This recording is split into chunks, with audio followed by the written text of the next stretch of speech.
Pemirsa, Badan Kesbangpol Kabupaten Aceh Besar menggelar sosialisasi dan pelatihan bela negara bagi pemuda Aceh Besar di Aula Kantor Camat Kecamatan Sukamakmur, Aceh Besar.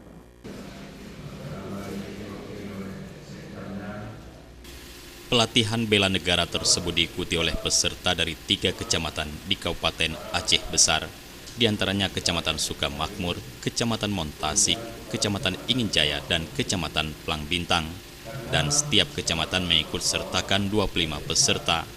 Acara tersebut berlangsung selama 3 hari, dan acara tersebut dibuka oleh Kepala Badan Kesbangpol Aceh Besar, TM Nur.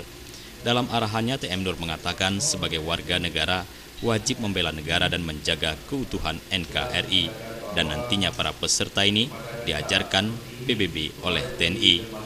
Bela negara merupakan hak dan kewajiban bagi seluruh warga negara, dan bela negara untuk menghormati para pahlawan dan melahirkan patriotisme untuk meningkatkan keimanan dan ketakwaan, juga membentuk perilaku jujur dan membentuk kegiatan gotong royong serta mental dan fisik yang kuat, serta berbakti kepada orang tua dan negara, dan diwajibkan para peserta bela negara untuk mencegah peredaran narkoba.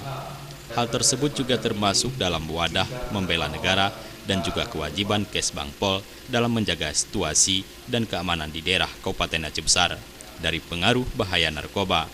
Harapannya semoga para peserta serius mengikuti kegiatan tersebut. Selama ini kan mereka beranggapan kalau yang menyangkut dengan kalau kita bicara bela negara, mereka beranggapan bahwa kita sudah memanggul senjata.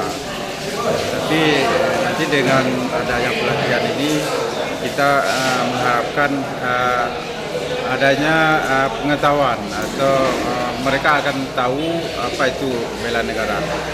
Karena bela negara ini kan suatu kewajiban bagi kita warga negara Indonesia yang diamanahkan oleh Undang-Undang Dasar 45. Jadi nanti mungkin kita harapkan mereka walaupun dengan waktu yang sangat terbatas, mereka dengan pendidikan yang minim ini mereka bisa mengembangkan sendiri sehingga akhirnya mereka akan betul-betul mengetahui bentuk daripada bela negara. Adapun narasumber yang dihadirkan yaitu unsur akademisi, Kodim dan Polres Aceh Besar serta dari Kesbangpol Provinsi Aceh. Tim Liputan Aceh TV.